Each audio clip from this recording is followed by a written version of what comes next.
Hey, what's up, y'all? This is Dialysis Dude coming at you with my first video.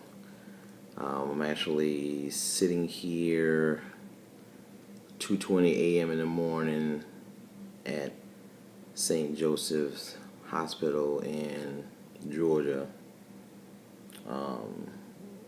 St. Joseph's Emory. Came in here to get my graft, which is my second dialysis access, declotted. Let me just give you just a little bit of history of how I even got here.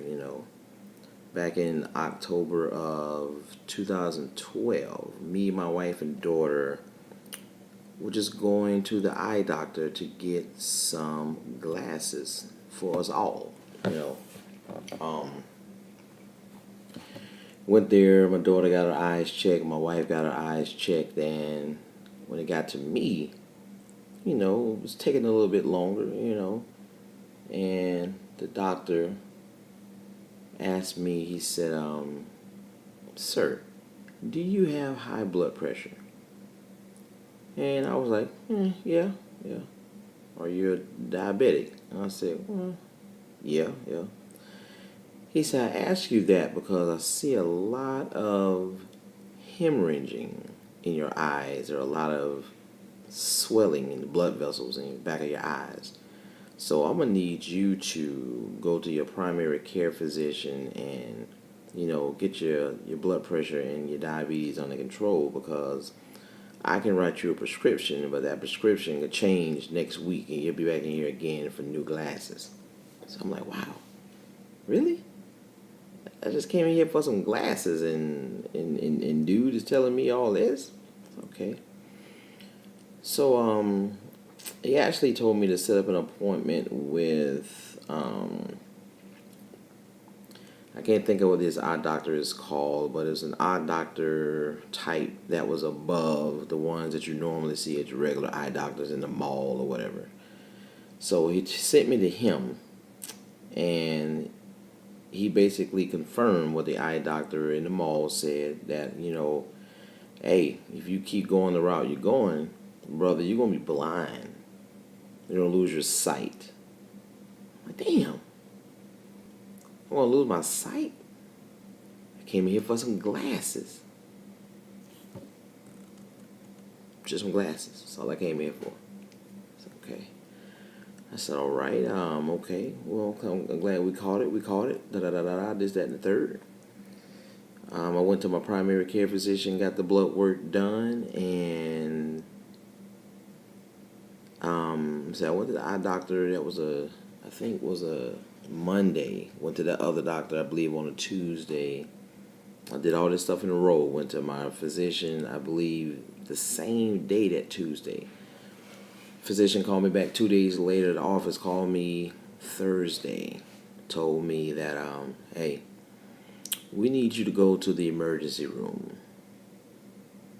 Now, I was at work. I was like, and at that time, I was working for the Coca-Cola company. I was working at home.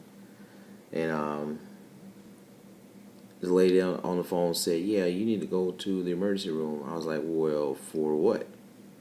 She was like, well, when you get there, Dr. Jackson will fill you in on what's going on. And I was like, well, I can't just up and leave my job like that. I'm going to need y'all to tell me a little bit more before I head out to the emergency room. She said, okay, let me call you back. She called back in about 10 minutes. She said, look, you are in end stage, you're in renal failure. Go to the doctor. The hell? Renal failure? What is renal failure? Well, renal failure, in layman's terms, is basically your kidneys don't work anymore. Your kidneys are not producing any urine. They're not cleaning your blood. They're not pulling any waste out of your body, any fluid waste. They're not balancing the electrolytes and minerals. People don't realize that the kidneys do a lot than just make piss. No, that's not all the kidneys do. All right, so I tell my wife, I'm in the bathroom about to have a freaking conniption. My wife take me to the ER, which was actually right up the street from where we live, and went in there, got admitted, was told I'm an end-stage renal disease, end-stage renal failure, which means my kidneys are basically done. There's no reversing the process of where your kidneys are. Your kidney functions will continue to decline until they're non-existent. Oh, that was a hard pill to swallow. Yeah, it was like, well, for you to maintain your life, you either have to be on dialysis or get a kidney transplant. Okay. Wow. Wow. I said, okay. My wife's sitting there, and I'm taking in some of this information. Some of this information I'm not taking in because I'm still registering the fact that I'm in a hospital. I've never been hospitalized up until that time. Now you're telling me that I'm going to have a lifelong procedure done to me every day in order to live or have a transplant. Okay. That was 2012. And I fast forward now because here I am sitting in the hospital because, like I said, this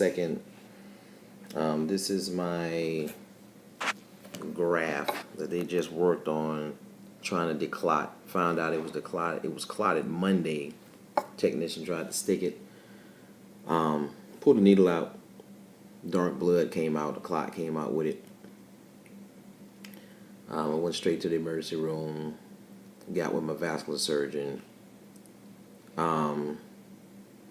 Like I said, this is my second access. My first access was here, which was a fistula, which is actually the gold standard of dialysis access. The fistula is the best access you can have.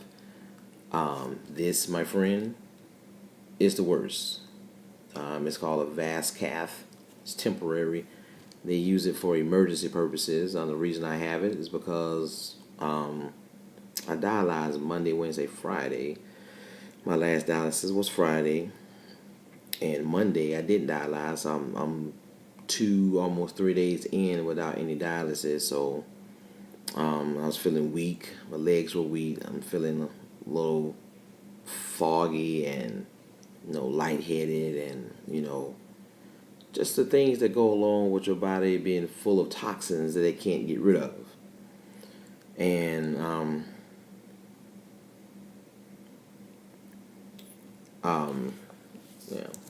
lost my train of thought. But so I came in here. I'm sorry, like I was mentioning, fistula is the gold standard. Catheter is the worst, basically. This is actually number 4, if I am not mistaken. This is the 4th catheter I've had. Like I said, I got this catheter in. It was an emergency catheter. They put it in because I basically was coming off the weekend, coming off of maybe 2, almost 3 days of not having any dialysis. So my body is full of toxins, and my potassium was extremely high. For those who don't know the dangers of potassium, potassium actually is one of the ingredients that is, along with the cocktail that they use to kill inmates by lethal injection. Potassium is one of those ingredients in the cocktail because an extreme amount of potassium in your blood can cause you to go into seizure, can cause cardiac arrest. So they're very worried when your potassium is very high. So in goes the catheter for emergency purposes, get you on dialysis, try to get your blood clean and get the excess potassium out of your blood. First catheter I had was back in 2012 when I first learned I was in end-stage renal disease. They needed to hurry up and get all of that fluid off of me.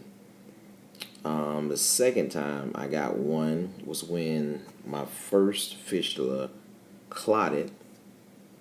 Went to the doctor. All of a sudden, he didn't have time to declot my fistula, so he sent me to radiology where they stuck a catheter inside of my neck. It was much worse than this. It was kind of like right here, and that mug was just like hanging out. And that mug was painful. I had to go to dialysis that same day. I went there, I think, out for 4 hours, and you got the blood lines hanging from the catheter, and it's pulling it, and it was one of the most agonizing 4 hours of my life. That was the second catheter. The third catheter was last year when this access finally clotted and just stopped working. I had to get a catheter in for the doctor to figure out what type of access he was going to put in. So he decided to put in this graft, and here we are a year later. It's clotted. And here we are a year later. I got another catheter sticking out of my body. I don't know. I'll tell you one thing, that this dialysis stuff, 7 years in, it's just getting real old. I'm getting real tired of it. It's taking a toll on me. It's taking a toll on my wife. And I know it's taking a toll on my daughter. It's just too much, man. Too much. I got a family member who's on dialysis as well. Another family member, an uncle, actually passed. He was on dialysis as well. It's just, man, it's a lot, man. When I'm sitting here in this hospital room, because, like I said, I initially came here to get this declotted. So I ended up getting the vas cath put in, and then the procedure of getting it declotted, they don't think that it actually even works. I still don't feel it with a graft or a fistula. You actually feel it. It feels like a pulse, and it feels like a thrill. A thrill is basically just the blood running through it, and you can feel that. I don't feel anything. So that whole procedure, and which was kind of painful, it was digging around my arm. I wasn't completely put out. I was kind of like, I guess they would call it twilight or whatever. But they said it would just give me something to make me comfortable. But I can feel them in my arm. I was awake. I can hear them talking about what they were trying to do.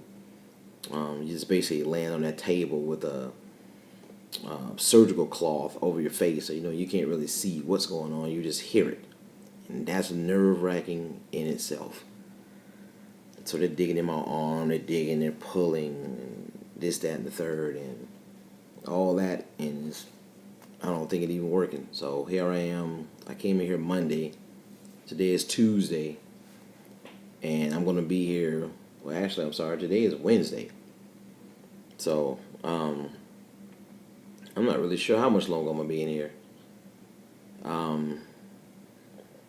don't know, guys, but anybody out there else who's on dialysis, or known anybody else that was on dialysis, drop a comment down in the bottom.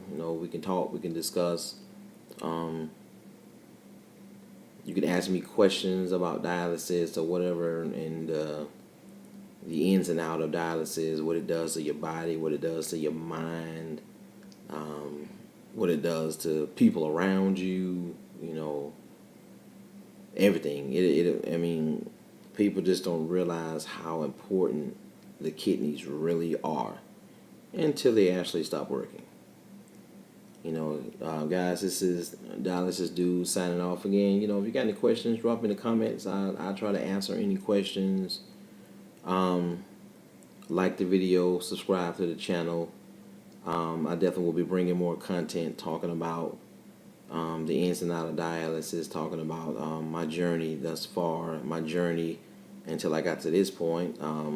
My journey starting back in October 2012. So yeah, you guys take it easy, and remember, take care of your kidneys. All right.